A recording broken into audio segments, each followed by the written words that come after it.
In today's video, I'm going to teach you how to add a text box in DocuSign. You'll learn how to open the Add Fields view, place the text box exactly where you need it, fine-tune its properties, and send your document with confidence. I'll point out a few time-saving options as we go, so everything is clear and repeatable. Start in your envelope in DocuSign and open the Add Fields view.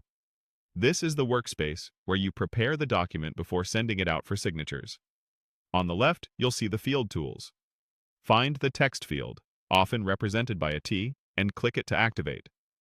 With the tool ready, move your cursor over the document to the spot where you want a signer to type information. Click once to place the text box, or click and drag to draw it to the approximate size you want. After it appears, you can grab the corners to resize and the edges to reposition until it lines up with your form. If you're adding multiple text boxes, repeat the click and place action wherever needed. Take a moment to check alignment with other fields and use the on-screen guides so your layout looks clean and professional.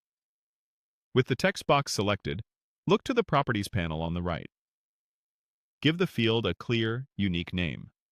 Naming matters because any fields that share the exact same name will automatically populate with identical data, which is great for repeating entries like a company name, but not what you want for distinct answers. Use specific labels so you always know what each field captures. Next, decide whether the field should be required or optional. Turn on required if the signer must fill it before submitting. You can also set helpful constraints here, like a character limit for short answers or enabling multi-line text for longer responses. These settings help keep responses consistent. When you're done, quickly preview to confirm placement and behavior. Look right on the page. Everything ready? Return to your Prepare screen and click Send. Your envelope goes out with the new text box in place, and signers will see exactly where to type. That's all it takes to add a text box in DocuSign. Simple, consistent, and reliable.